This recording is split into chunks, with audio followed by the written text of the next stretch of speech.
and welcome to our very first Symposium. A symposium is essentially a conference where individuals express their opinions about a specific topic, and in this case, race and gender equality. The goal of today is for us to walk away with a better understanding and appreciation of the challenges we will face trying to reach equality in our community. This is also a chance for us to witness the polarizing topics being discussed in a professional and composed manner. With the welcoming climate of school coupled with the passionate views amongst the student body, E.O. Smith is an opportune place to hold such an event. All the panel members who are about to meet have all had unique experiences dealing with issues of equality and will each bring their own opinions and insight to the discussion. There is no time better than the present to cover such a prominent topic, and it is a great privilege for us to be enlightened by some of the experts in this field.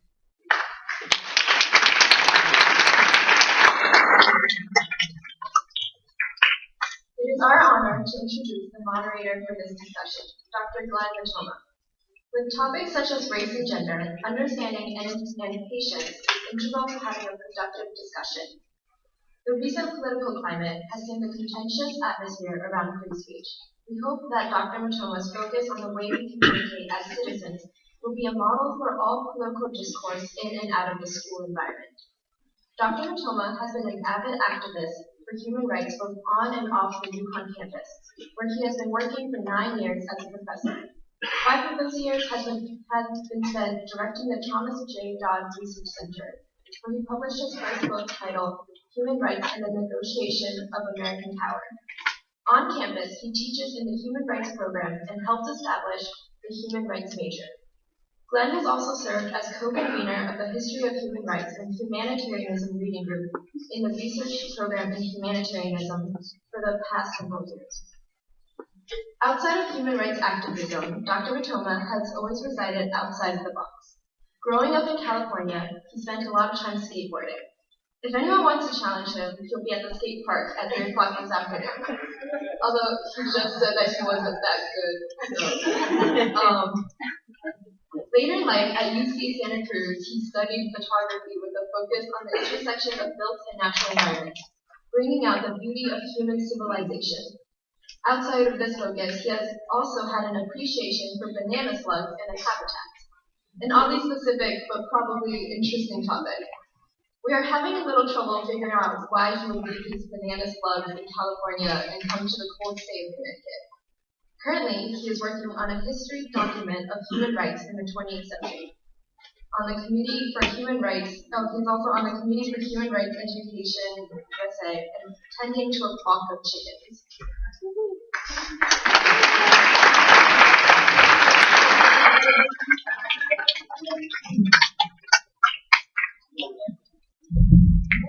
Recently, Dr. Matoma completed the Henry's Foundation Center for Public Life. Their mission is to combat the disengagement of citizens in public works by creating centers for people to become decision-makers and actors. Some centers focus on the challenge of establishing and recognizing a public voice in federal issues or trying to encourage a more democratic public life. Other centers try to get into communities and create a way of hearing the concerns of citizens. Their tactic includes teaching the communities how to name and frame issues and write and facilitate discussions. These communication skills will be seen in today's symposium and hopefully be used in our daily lives. Now, without further ado, we would like to welcome Dr. Glenn Matoma.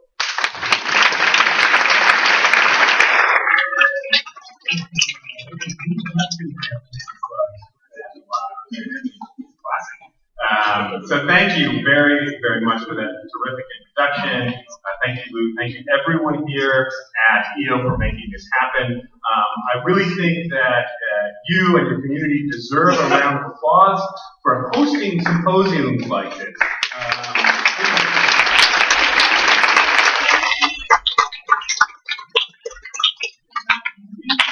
It is not without risk. It is not without danger. These are controversial topics for a reason. They cut to people's hearts. There are raw feelings, there are conflicts, there are deep concerns and divisions that these topics sometimes feed. And in fact, those divisions are sometimes fostered by talking about them, but only talking about them in maybe the wrong way. What we've got here today is an attempt to maybe counteract the typical way these topics get discussed on cable news shows, which are formats for shouting matches and a clash of personalities, or on social media, in which these things just become the fodder for personal insults, asides, and trolling.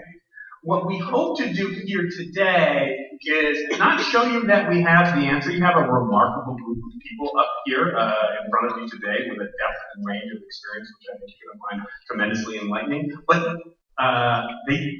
this is maybe not a surprise, but adults don't have all the answers to these problems. If we did, we would have solved it long ago. And so our job up here isn't to tell you what the solutions are to these problems, but show you how a group of concerned individuals can come together, despite our differences, to talk about difficult issues.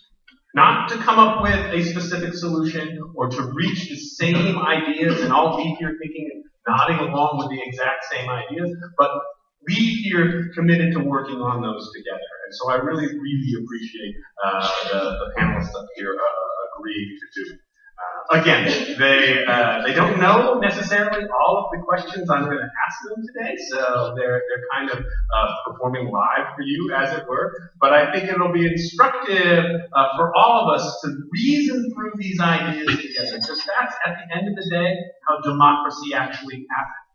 How we actually begin to solve our problems as a community. So that's what we're gonna try and do today. And so for my my fellow stakeholders here, I'd like to start us off with one question. I'm going to ask you to introduce yourselves and then say a couple words about why you decided to take the time out. And Kristen Colorado is right. I know you all are tremendously busy, and now for many of you, you're going to have spent the better part of 3 hours here. Why did you think it was important to take your time to come and spend it talking about these issues here today? So we'll start at the end of the table down there with Sheila, and then we'll work our way back this way.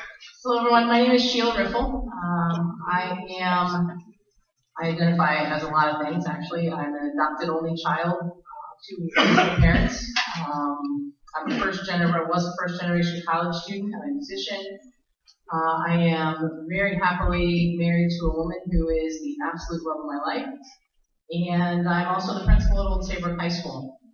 I chose to be here today for a variety of reasons. I'm a very special place in my heart for E.O. Smith. I spent 6 years working here. About 4 years ago, actually, I just missed the seniors who were here. It would have been 8th grade my last year. And in those 6 years, I learned immensely from my colleagues, from our students. And I am not surprised one bit that E.O. Smith is taking a risk and hosting a symposium such as this. And I'm here today to learn. I'm here to continue to gather everything that I can and what I hear from my colleagues up on the stage, and just really happy to be a part of it. So, my name is Rodney Powell. I am a dad. I'm also the principal of Opportunity Academy and Learning Academy in Bloomfield, which is part of a nonprofit called Our Piece of the Pie in Hartford. I am a writer and a story collector, and the story collector piece is why I am here today, because collecting stories is very much about exchange, and so, I think it's good to step out of your comfort zone and stop talking to people who have already finished their sentences, and share with communities that you're not typically around. So that's why I'm here today. My name is John Kyler. I pastor Storrs Community Church, which is located just off the intersection of 195 and 32, as you go towards Scotland. It's a non-denominational Protestant congregation, which means there is no outside organization that we report to, and that we are a theologically diverse congregation across the Christian perspective. I had 3 grown kids now who are all graduates of E.O. Smith. Lived here in the area for 23 years. I think it's important to participate in this conversation, not because I come with a lot of expertise or feel like I have a lot of answers, but part of the problem is people don't willingly enter into the conversation. And I think it's important just to show up and be part of that conversation. And I'm happy to be here. Hi everyone, I'm Mocha Kelly. I'm a wife. Coach Kelly is my husband. We have 2 little kids. I hope that will come here at some point in time for their high school years. I'm the Vice President for Women Relations at the University of Connecticut, and it's important to me to be here because I'm part of this community. And I work with lots of people, and I want to also learn not just from our first panel, but really want to help you continue having conversations. And they're difficult, they're not fun, but we can do it in a way that makes really good sense and makes us good people. So I'm happy to be here to share some of my knowledge with all of you. I'm Sergeant Rich Kenoyer, and before I go into my complete introduction here, I want to make an observation. With these lights on me, I now know what it feels like to get pulled over. So I feel your pain. It's been over 20 years. My heart's racing. I'm waiting for someone to ask for my life. Anyway, my name is Rich Kenoyer, 20-year veteran of the Connecticut State Police. I've been working here in Mansfield for the last 6 years as the resident trooper supervisor. I work closely within the community, specifically here at Yale Smith High School. I feel it's very important for me to be here to give a law enforcement perspective. Definitely from our first setting, I learned some self-evaluation, and I'm hoping that I can do that again in this. Hi there, I'm Mickey McElhier. I'm a professor of history over at the University of Connecticut, and also brand new, the new director of the Women, Gender, and Sexuality Studies program at the University of Connecticut. I specialize in the history of women and gender and race and sexuality from the Civil War all the way up to the present in the U.S., and I particularly look at political history and memory in those areas. I am from a very southern family, but grew up in Boise, Idaho. So I have the South and the West, and now I live on the East Coast. And I am also married to a wonderful woman who is a professor. But we are also both on women. But he's also a professor at the University of Connecticut in art and art history. And I am thrilled to be here. Actually, I get to be here a second time this week because I joined Amy Nonman's class on Tuesday and had a really wonderful conversation that I left incredibly energized and shared some of the conversation that I had here with my students in a class I'm teaching right now called Race, Gender, and Sexuality and U.S. History over at UConn, and it was just a really wonderful experience for me, so I'm excited to get a chance to spend more time with you, and I hope we can spend some more time in the future. I'm really looking forward to the conversation.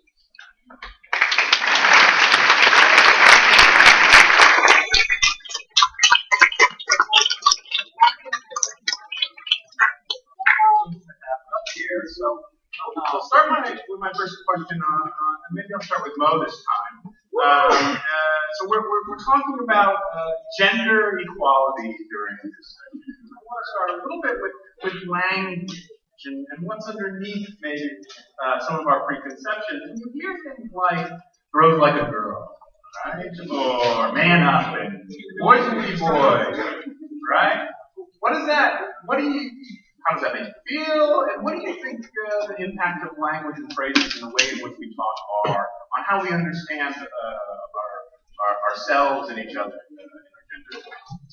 Well, first of all, I get really angry. One, as a girl, when someone tells me to feel like a girl, it's like, what does that mean? Does that mean that I'm not as good as a boy? Yeah, and I try to get to boys will be boys. I think those are easy ways to automatically discount people and put people on the defense, or even bully people to a level like that. And I think language is so important. I am not saying that you need to be so formal in language. I think you can think about what your intended consequences or unintended consequences of language is. And I think there's a challenge amongst all of us to be very passive and cavalier. And part of that is raising yourself up against someone else's deficiency, ability, inability. And so when you say those things, what are you really saying? Are you saying, again, is it an equality issue? Girls can't throw like boys, boys can't do X. You know, we start beginning to compartmentalize people by this language. And it's hurtful. And it has oppressed people. And when you do that, and what makes me even more angry is when I hear young girls say the same thing. Like when I hear a young girl, tell me you're like a girl. I literally think, what are we doing? What are we doing and how are we allowing, let's unpack that and talk about what that is and correct that conversation. I just think language is so important, and you all know language can be inferred in many ways. We think about what comes through in a text. Sometimes I'm actually thankful for emojis, right? Because sometimes you can say something, and you're like, what do they mean by that? And then you put smiley face. You begin to kind of soften some of that language. You do, right? I mean, sometimes an email comes through. And how, I just think language is so important. And when you're talking about gender, you just have to be mindful. And you may not understand all of the aspects of how people identify in their gender. You may not really understand what that means, but don't discount it. Take time to learn the correct pronoun. How people would like to be addressed. It's disarming. All of a sudden, I won't even complain. So I get really angry when I hear those types of things, and I hope that we have conversations to correct that. Thank you. Thanks. Maybe, do you want to pick up on this a little bit? In particular, I mean, I think, Mo, what you said about both the reaction you might have, and then the kind of the person who said it sometimes, well, I didn't mean it that way. How you deal with this kind of question of intention versus the impact, and maybe unpack that a little bit. Right. I think one of the hardest things that we have to do when we're being mindful of the language that we use, mindful of the way we interact with one another, how we approach disagreements or alliances, right? How we live those relationships. That sometimes it's incredibly difficult to speak up when we feel either wounded by something that someone has said that they didn't necessarily mean to be wounding, or when we feel that we've seen something that was unjust around us. That to say something can be incredibly difficult, and to say something in a productive way can be incredibly difficult. And it's something that I think we all confront all the time. Right? That we confront, certainly as a teacher, I confront in a class, right? How to negotiate these conversations. That I confront thinking about, as I was walking over here from campus. I mean, I'm still sort of shaky nervous, right? It's scary to be up here having these conversations and this is how you should do it, when every day I struggle. And so I think one of the things is to try to be as mindful of one another and as transparent as we can about those things, and to be aware of what we're saying, but also how, when I think about Rose Like a Girl, not only does that suggest that as a girl, and as someone who, my gender expression is a girl, that my body is somehow deficient, that throwing is lame, and I will say, I can't throw a ball. So that's frustrating too, because I'm living that sort of value judgment, but it's also incredibly painful and policing and restricting for all of the boys in the room, for all of the people in that space, who are also having their own physical abilities, their own gender expression challenged in that moment. And it's a way of trying to say, I want to put you in this box and put you in this box. And the fact of the matter is, and that all the folks in this room who play baseball, love to throw a ball back and forth, no one naturally grows like a boy. Human bodies don't move that way.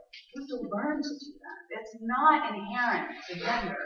And so I think being sort of aware of all of the things we're learning and being encouraged to learn to fit these boxes is also good. Thank you. Thanks so much, Nikki. Rodney, can you maybe say a little bit about, are there things you're hearing in your school these days that you feel, and whether these kinds of expressions or other kinds of expressions are reinforcing problematic gender stereotypes. And what are the strategies you use to maybe address those? First, let me say I was very confident in the last panel, and I feel very vulnerable to this one. I'm not used to this feeling. But I will say, I see the same issues in my student body as I dealt with growing up. It has more to do with the perception of who boys are supposed to be. And so, on a personal level, I was raised by a very strong, big male who, would not accept any weakness or softness as he saw it from me. And I'm just now figuring out how to separate myself from that. It's caused some issues for me, growing up.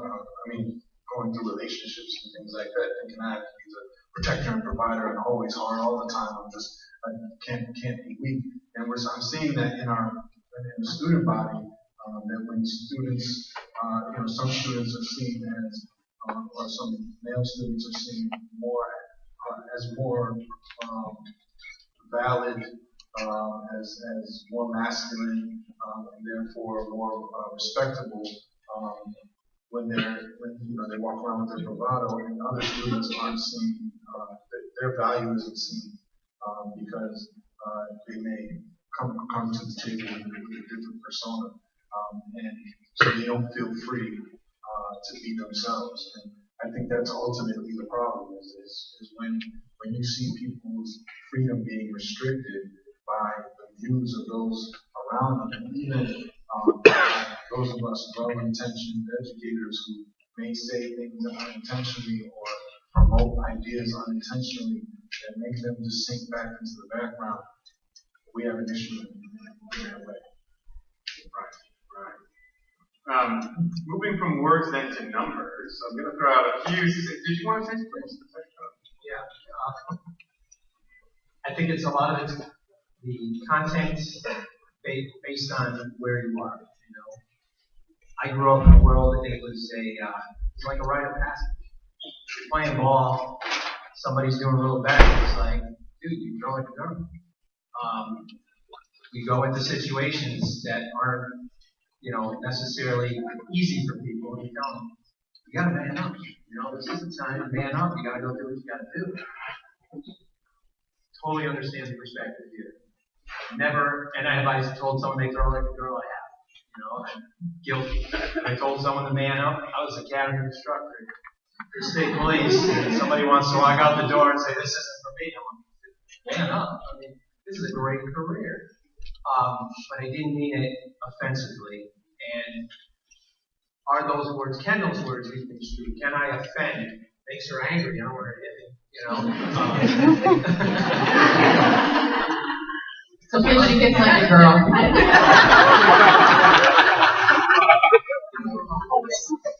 I grew up in that world where a little bit like I wasn't playing with dolls. That wasn't going to happen. Not in my. I didn't have long hair. I didn't have earrings. I didn't have those things.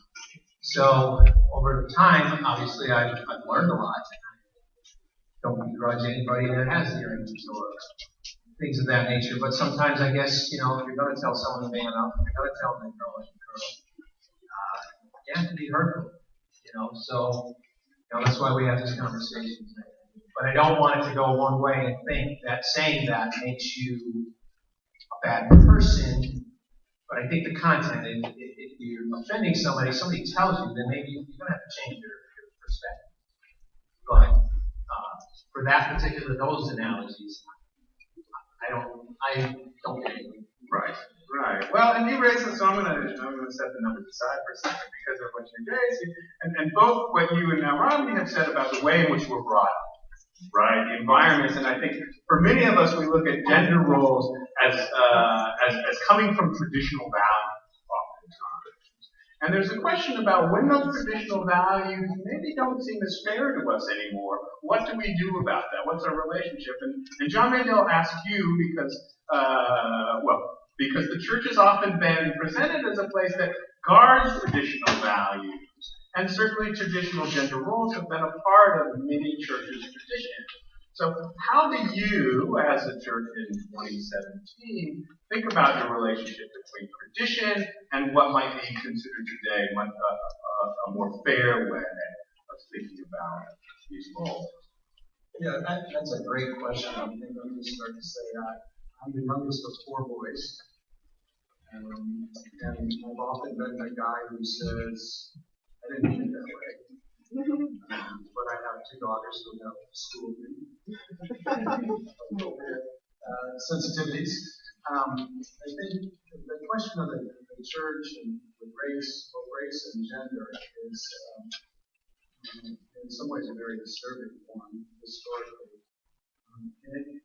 And I think there's a part of faith that needs to be conservative and not change too quickly, preserve what we hold dear. But I think it's also important that we approach. There is no, in my opinion, no justification theologically for hierarchy in the genders, even though they come out of that theological tradition.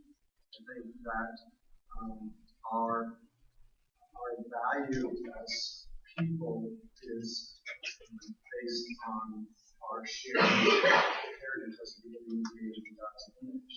And that gender is just one part of that.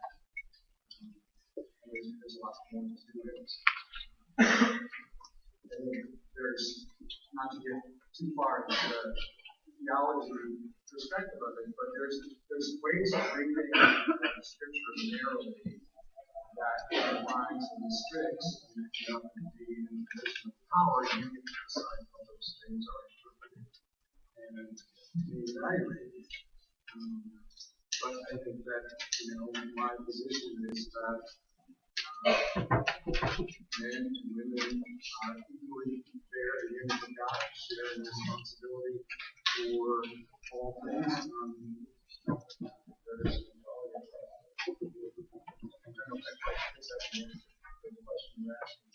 We're getting to. I think this is an exercise in circling around the answer. Thank you. Sheila, can I ask you? And I'm debating about two different ways of approaching this. One is to say you're married to a woman, and in the context of these questions about tradition and traditional definitions of marriage, or at least the arguments for those opposed to that were to mobilize the traditional notion of marriage. And you're living a diversion. And yet, marriage itself is traditional in a very kind of classic sense that we would find ourselves together with one other person. So that was one tack I was going to say. The other tack I was going to say is with your principal hat on, which is to say another way in which we've seen a move away from traditional notions of gender isn't just in terms of what our expectations of the so-called two genders are, but to recognize gender is actually much more fluid, and that there are a variety of gender identities that many of us affiliate with. And what would be the role of a school in thinking about how you negotiate what appears to be a change in that tradition? So I'm going to push off my duty on you and lead you to the question. I'll work backwards. I think the role of the school, in my opinion, personally and professionally, is to help instill, to help create opportunities for students to develop a keen understanding and awareness of self. And I see that as a very broad statement. But when it comes to the gender continuum and how students and people identify, in our last conversation, we touched upon the matter of fear. And I think that all things difficult for people to grasp, I can say all things, but many things, most things difficult for people to grasp stem from the fear. And I think that the fear is typically related to what does that say about engagement. I think there's and I'm not sure why we get so caught up in that, but I think that is often what happens. That if I accept your marriage as, a sanctity between two people, what does that say about mine? And it doesn't say anything about yours. If you have long hair and you genetically identify as a female, but in every other way you identify as a male, why do I care if you want to be called he? And I think that people that get caught up in that, I can't help but believe it goes back to a fear of self. Well, I do that for you. What does that say about me? Not that everybody's questioning, like, did I miss something? Am I supposed to think that I'm a male? But I think that those traditional values, as we call them, hanging on to them, it's often fear-based. And fear that we don't know how to articulate and have a conversation. I don't know if that answers your question.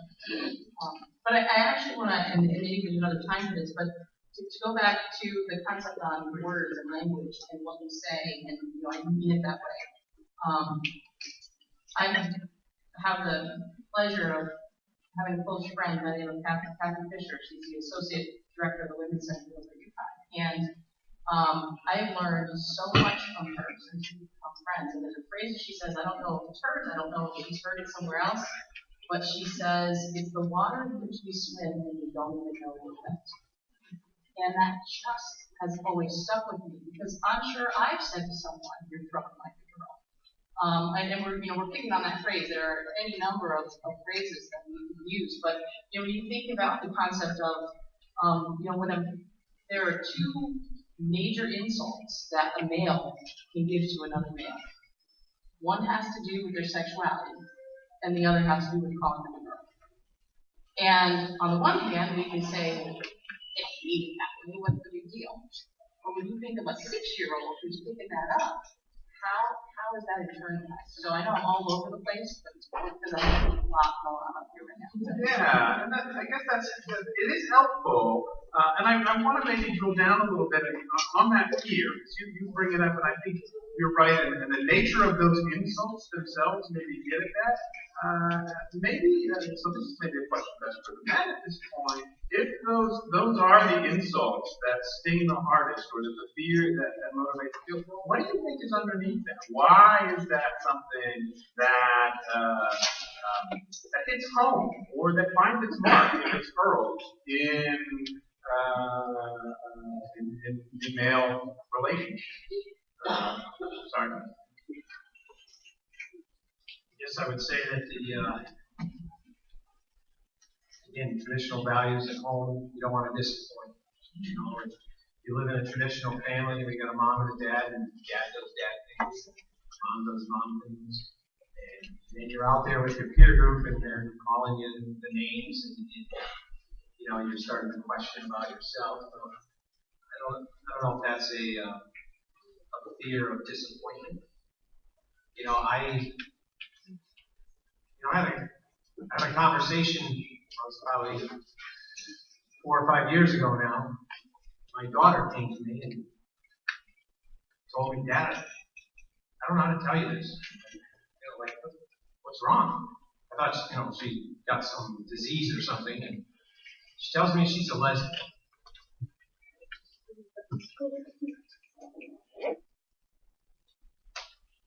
Afraid to tell me. So, what am I projecting? So,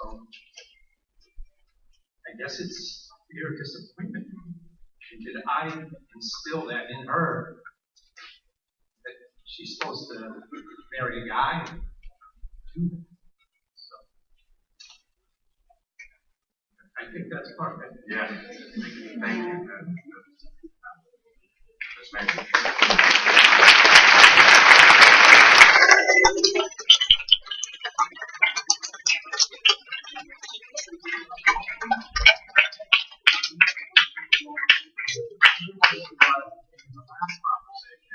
What do you think is maybe at the root of this fear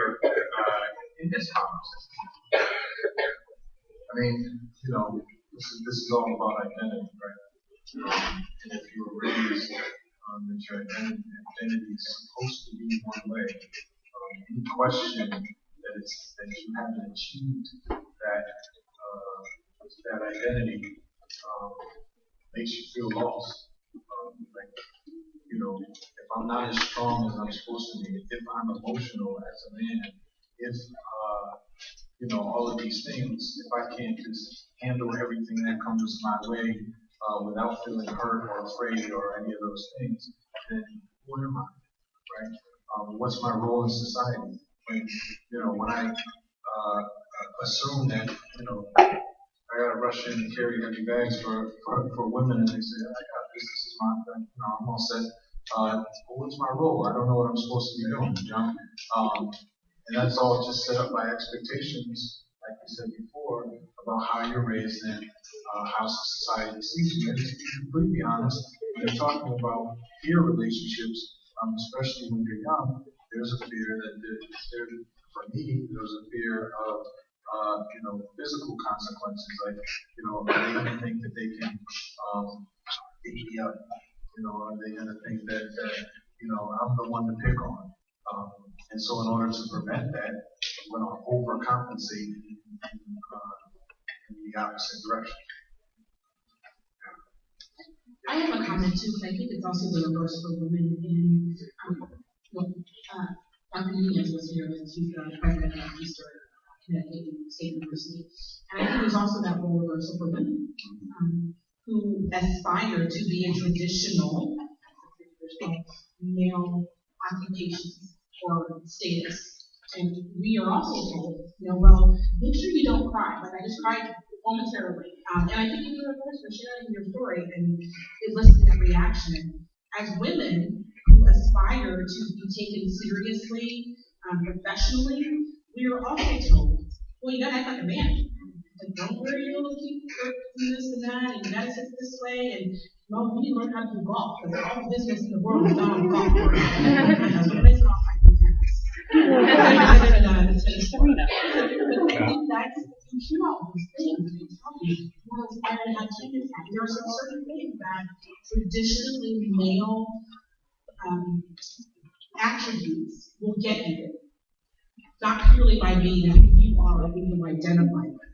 And I think that's a constant conversation that we have to have is, do I really have to act like a man? I can't be low in this conversation and know that I stand on my professional ability and everything else, but to be taken seriously for this position.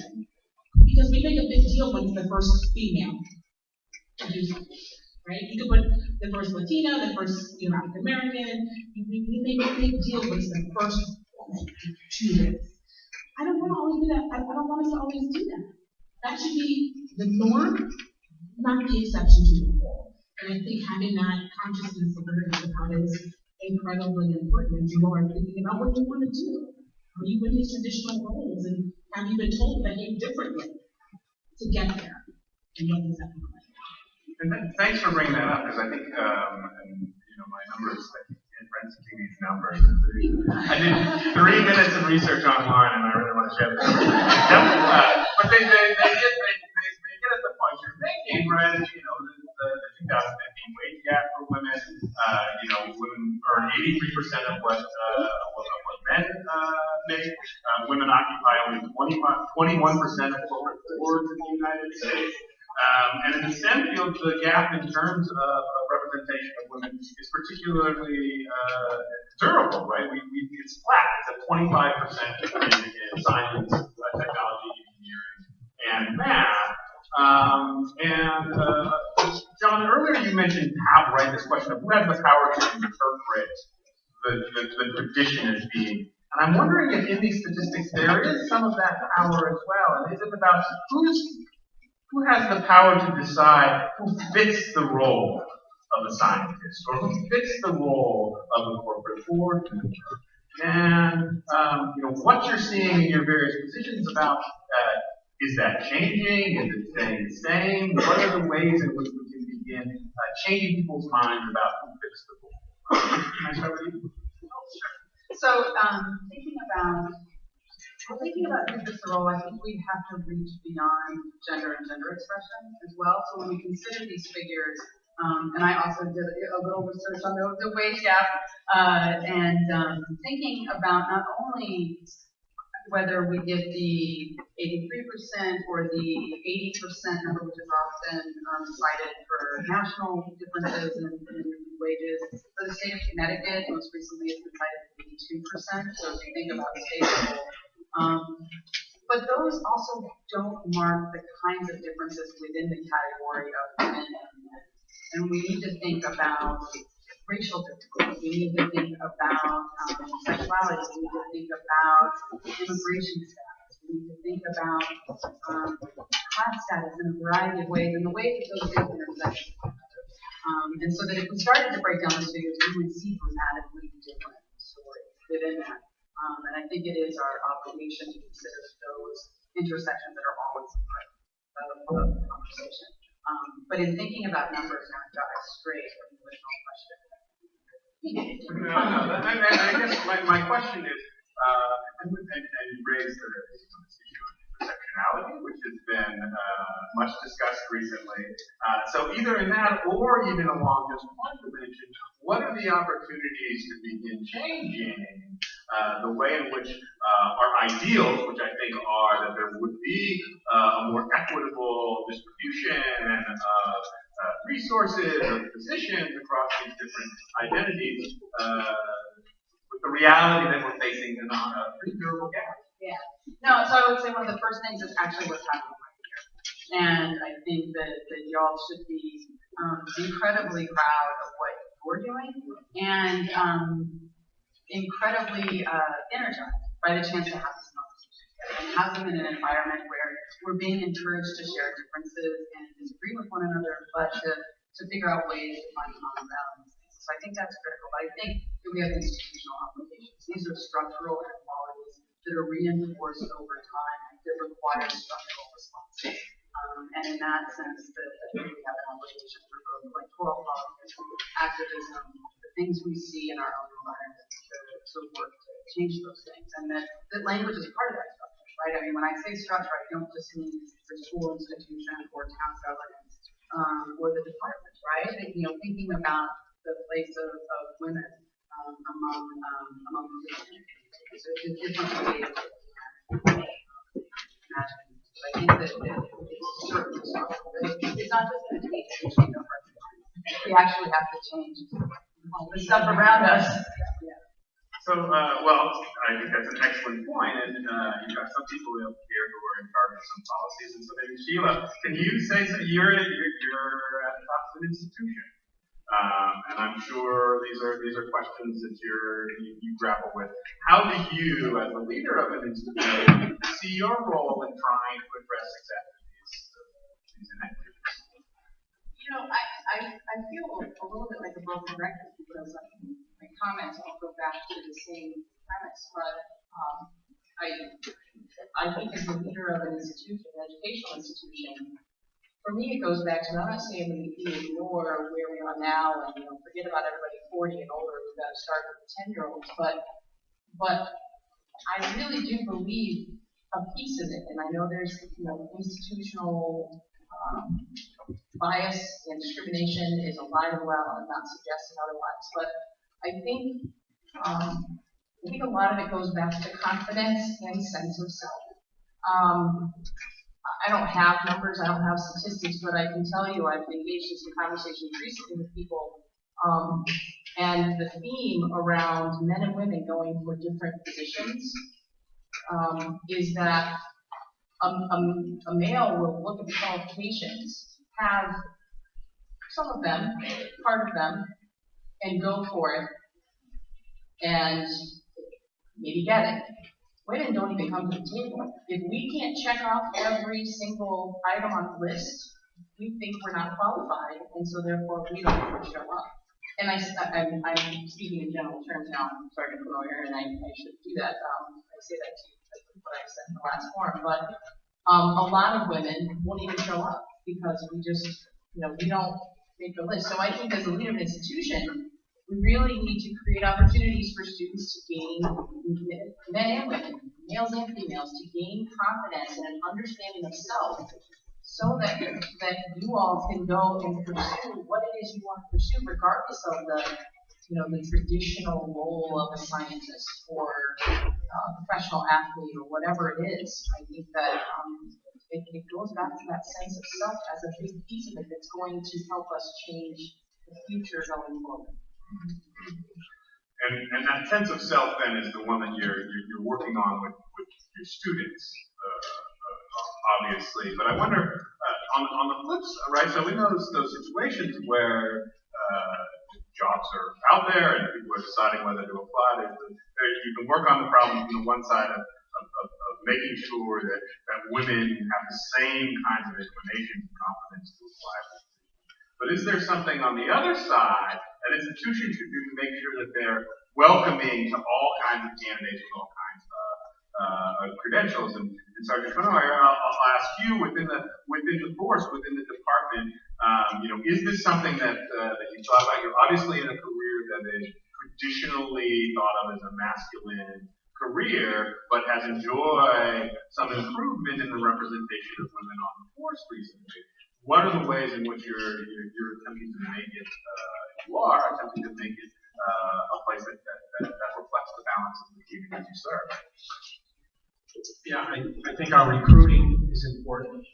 We're out there, the recruitment, it's a male-dominated industry, and when women come into the industry, I think as, most said, you can't be the first top cop in the Senate. You can't, Hillary Clinton became the president. Is she the first woman president, or is she just the president? So I think if we can get away from that, as far as our organization, when you get to a certain level, it becomes political. Appointments are political. Where I sit in the next couple of ranks up is all about test taking and preparation. There's not really a lot of leeway regardless of race, gender, so on and so forth. But when you get above that, then it becomes political and what is in the best interest of your organization. Pay structure, it is what it is with us. There is no flexibility. One colonel is going to be paid, but the next colonel is going to be paid based on a structure that's been put in place. So, I think recruitment, getting people in, making the stigma of our industry becoming not just a male-generated or a male-dominated industry, because 50% or in theory, 50% of the people we deal with are female. And if all males are dealing with females, you can't have empathy to certain situations. And you do the best you can, but then when you see a woman who's crying or something, you tell her to man up, and you think you're telling her to, hey, get stronger, this is going to be all right, and the next thing you know, she's mad at you and she's hitting you. So, so I think it's, we need to try to get rid of that, that, I guess, the stereotypical point, like construction workers, truck drivers. If you polled 100 people, I would guess over 90 would say a man's job, and then you say a nurse, and I think 90% of the people would say that's a female's job. But yet we have so many male nurses.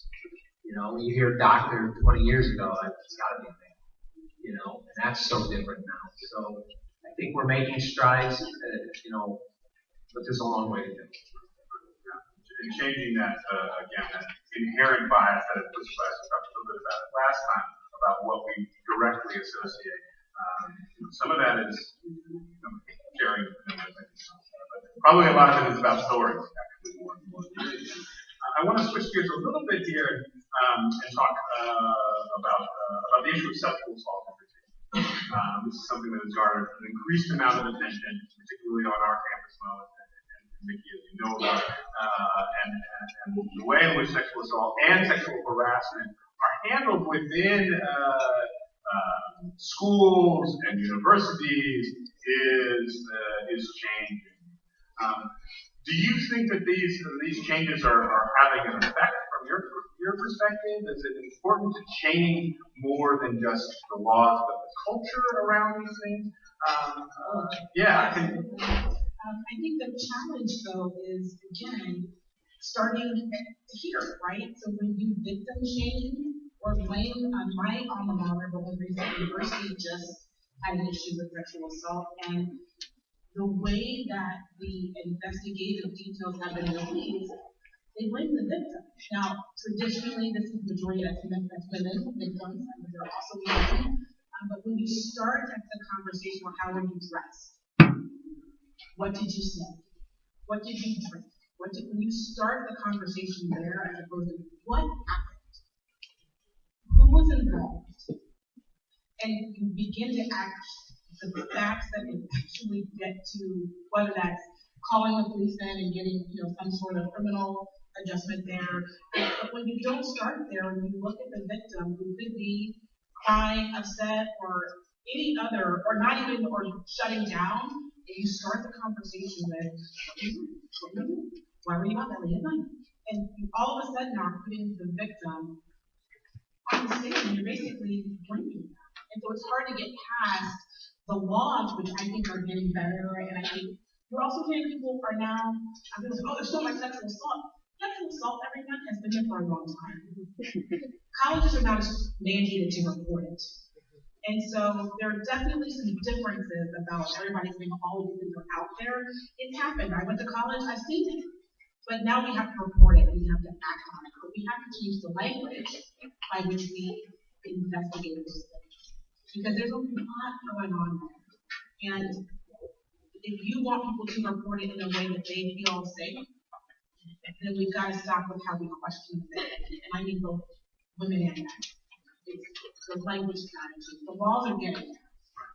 And our police can only do with the facts. The facts shouldn't be out of somebody words or stuff. I think it also, when I think about this topic, the piece that stands out to me, and I would have hoped that we would have progressed more than we have at this point. But even when it comes to prevention, the focus is on women. Teaching young women how to prevent being assaulted. Why is the focus not, and I'm sure it is in some places, but why is the focus not on teaching perpetrators that it's not okay to assault? I mean, that's just a messed up flip of the script that needs to change. And that we can take on the front end so that we're not at that place of victim blaming. And I don't know how you get to that except for, conversation, listening, honesty. Yeah, well, and let me ask John about this, because I think, again, it's not necessarily that you're ministering to perpetrators as such, but I think a lot of this is wrapped up in men's attitude toward women and their sense, among some of them, about what they do and do not deserve with respect to their relationships with them. So I'm wondering, from your perspective of ministering to men, what kinds of conversations, what kinds of opportunities are there to have conversations about what are their attitudes toward women, and how can we adjust those to exactly what she was writing? Yeah, so there's certainly in the Christian tradition there's this heritage of male hierarchy. Man is the head of everything, and everybody else has to fall in line and submit to him. That has changed significantly over the years in some contexts, but not all Christian contexts. And part of the change is, I think, as I deal with men, is, and there's not much of an issue. In my own congregation, we have worked through some differences about gender roles, particularly in the church. There's a couple of passages you could interpret narrowly that said only men can be in charge of the church, only men can teach. We went through a study years ago, and we now have, in just a few weeks, we'll do an election of elders in the church, and half the slate is women.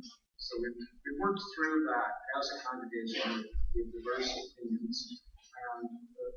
And I think what I've learned in it is that coached, I thought this is just a rational thing. People understood that men and women are equal, that they have different gifts. Everybody's got different gifts to bring to the table. And we need all of this. And I thought if we just explain that enough times, people will get it. But that's not the issue. The issue goes much deeper. It's emotional. It's very deep and personal to people, and it challenges their core identity. So if I say that, I take a older couples of a traditional marriage, and I say, man is not the head of the household. That it's a co-equal kind of thing. And so they've been living this other way their whole life. And so now I'm online, I'm telling them they're doing it wrong, but we love each other. And this is working. So it's not just a rational thing, it's an emotional thing. And in the church and also in our culture, we need to learn to see each other multi-dimensional. You introduce yourself as I identify as a lot of different things. My gender and the way we identification yourself, we're much more than that as people. And we have tremendous potential. When my kids were in a Mansfield school, they used to do this thing called Flat Stanley. They had this little cutout guy that they had to take around and take pictures with them every year. We tend to treat everybody on that Flat Stanley kind of dimensions. We're much more than that. And also, I'll just throw this in there from the Christian perspective as I read it, that our dignity as human beings is based on the fact that we are created by God. And also, we have tremendous potential in our redemption. Those are the things that determine our dignity as people, not anything that happens in between. And that we should relate to one another from that posture. Yeah, Roger. I think it's really important to think about and reflect on, and then act on what you allow to be said in your space, right? So when you're in a casual conversation, in a social setting, what are you allowing to be said? What are you allowing to be projected? What are you laughing at? I take that very seriously, and often, to be honest, that turns into making people feel uncomfortable about the things that they're saying. But I think it's important to, especially, it's, as you were saying, it's not a woman's responsibility to change, to prevent sexual assault or to change the way that men speak about women. It's men's responsibility to do that, and you can draw the same parallel to race. It always seems to fall on black people to fix how white people think about black people, right? And really, it's the opposite. But I take it very seriously when this conversation comes up that maybe it's a high-profile case of sexual assault, and if you're going to say things that are offensive or promoting the idea that it's her fault, then it's my responsibility to say, well, I don't agree with that. That's completely false. And the hard part about that is it makes everything uncomfortable. It makes everybody like, oh, we'll go out this guy to the conversation, right? But so what? You have to do it because otherwise you're pretending in these conversations if you don't fix it behind the scenes when the victims aren't present. Yeah. And I just wanted to build on that because I also think sometimes when we talk about cultures of assault, or when we talk about a rape culture and an environment, it isn't always clear to everyone what we're actually talking about. And that it is exactly these kinds of group dynamics and how often this happens in the context of collections of people, that you're with your friends, and that you're in situations that suddenly, or not so suddenly, may turn. And identifying those turns and identifying those situations becomes a critical part of everything that we're talking about. This goes back to Mo's very first comment about language, right? That it's building on these things, it's building on these structures. and that it's important to not only resist and challenge those impulses in every day, but also resist it in those moments when you're with your friends and you see something that makes you uncomfortable. Be that guy that is making everybody uncomfortable, because that's a good guy to have around. You should be friends with that guy. I think that one of the other things too, if you talk about sexual assault or the word rape, if every one of us were to close our eyes here and paint a picture in your head of what is a rapist or what is rape, I think you're going to envision somebody jumping out behind a bush and attacking somebody, ripping their clothes off and brutally beating them. And so when you get into a setting like a college setting, which I live in this environment and we deal with a lot of sexual assault claims, and you'll talk to the male half and they're like, I'm not an animal. I'm not that person. You have to understand, especially this age group here, you guys have to understand what sexual assault is. Okay? And sexual assault, that's when somebody says no or has the inability to say yes. That is an assault. So if you're out and you're having a great time and you're having a few drinks, and the next thing you know, one thing leads to another, and that young lady or young man is no longer in a position to make a consensual or even make a decision here, you have just gone down a path that you could have just committed a very serious crime. So don't think of rape or sexual assault as that animal jumping. I mean, that's also possible, but don't think of it in that light only. You have to look at it. You have a responsibility on both ends. Sheila said, we shouldn't just have to educate women. 21, 22-year-old girls should be able to go out and have a few drinks, hang out with a dude, and then end up saying, no, that's okay. And the guy shouldn't be able to say, oh no, we're here, this is what's going to happen. They should be able to say no. You should be able to. We got to remember when they're under that influence, they do not have the ability. And that's so important to understand what sexual assault really is. It's not that stigma all the time like some animal. It's every one of us in here who could make a terrible decision. And you got to understand that.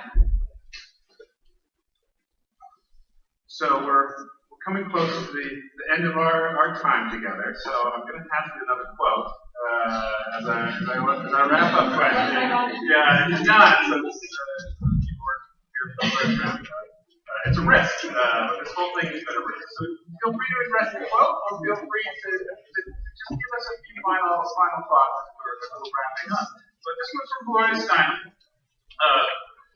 And this one says that a gender-equal society would be one where the word gender does not exist, where everyone can be themselves. So from your perspective, is Steinem correct in this? And is this the direction you think we're headed in, or we should be headed in, or both headed? So I'll leave it there, and we'll start down at that end of the table as well. Well, I want to start with whenever quoting the feminists, don't always quote Gloria Steinem. Sorry, I had to do it. No. In terms of itself, I don't know. First of all, if I agree. I don't know that I want to live in a society where gender doesn't exist. I think I interpret this as traditional gender of one end of the spectrum to the other, and I think many of us, it's actually, I'm going to credit Dr. Loretto. I think he's really the one that first got me thinking about the concept that there's a continuum and we're all on it somewhere, and he did that through different conversations that we've had. So I don't know if that's a society that is, when I think of the traditional sense, I just want to see a society where we just can respect ourselves enough to be able to respect everyone else around us. And I do think when we can't respect other people, I'm going to say it, I think it comes back to self. I think it's a sense of self and self-awareness and self-love. I want to use the opportunity for a quick plug too for a couple. Please don't do it now. Wait till the bell rings. But there are a couple really good videos that will highlight these concepts of victim blaming and no means no. There's one on YouTube about the British and having a cup of tea. You might want to check that out. And then there's one, it's a Tracy Ullman skit on questioning a man who had gotten something stolen. So that'll help to conceptualize some of this. Perfect, thank you. So I just got the 3-minute warning, so you guys are going to focus. Short, very much against restriction of people's personal freedom and the ability to express themselves. I'm very much for embracing diversity and valuing diversity, not just tolerating, but valuing diversity. So, that's my view on gender. I think we're all just one of 7 billion people. And we do not take ourselves too seriously. And remember that we need one another in order to survive. And that each one of us is worthy of respect, and we should protect that. Just be a good citizen. We're all different. Different's not bad. Different is just different. I agree. Trust your family. No, I agree with everything that's been said. And I would also say that I'm not sure striving for a gender-free society is what I would aim for. All props to Gloria Steinem and honor to the work that she's done to make a lot of what's happening here possible. But I also think that, like a so-called post-racial society, we shouldn't strive to not talk about or acknowledge our differences. We should strive to celebrate them. And so let's not take it for point of